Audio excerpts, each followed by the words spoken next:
মাছের পোলাও খেতে যে এত পরিমাণে মজা হয় আমি কিন্তু আগে জানতাম না। আর মাছের মাথা দিয়েও যে পোলাও রান্না করা যায় সেটাও কিন্তু আমি জানতাম না। হাই এভরিওয়ান, আসসালামু আলাইকুম। আজকে আমি মাছের মাথা দিয়ে পোলাও রান্না করব। এত পরিমাণে মজা, আপনারা ভিডিওটি অবশ্যই দেখবেন, তাহলে নতুন একটা রেসিপি আপনারা শিখতে পারবেন।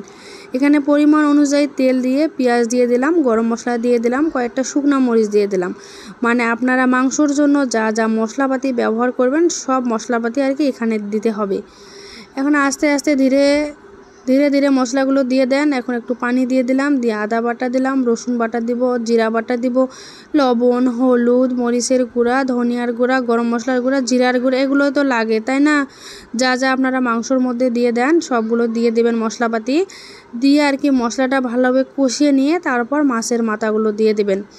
আমাদের রংপুর অঞ্চলের মানুষ কিন্তু মাছের মাথা দিয়ে কখনো পোলাও খায়নি, আমি দেখিনি কখনো। আমি কিন্তু নওগাঁ এলাকায় এসে এটা শিখেছি, মানে অনেক খাইছি কিন্তু নিজের হাতে কখনো আর কি রান্না করা হয়নি। তাই আজকে আমি ভাবলাম আর কি রান্না করব। আমার হাজব্যান্ড বলতেছে মাছের মাথাগুলো দিয়ে পোলাও রান্না করো, খেতে তো ভালোই লাগে, একটু কাটা হয় কিন্তু কাটাগুলো বেছে যদি খাইতে পারেন তাহলে অনেক মজা। কারণ আমাদের বড়দের জন্য কিন্তু ভালো, কিন্তু ছোটো বাচ্চারা তো এসব আর খাইতে পারবে না।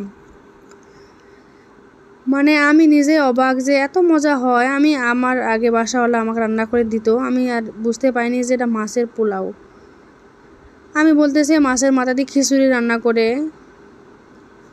এখন দেখতেছি এটা যে এত মজার। এখন আপনারা চাউল আমি পরিমাণ অনুযায়ী যতটুকু আমার প্রয়োজন নিয়ে চাউলের সাথে মাছের মাথা কষিয়ে নিয়ে এখন পরিমাণ অনুযায়ী পানি দিয়ে দিচ্ছি।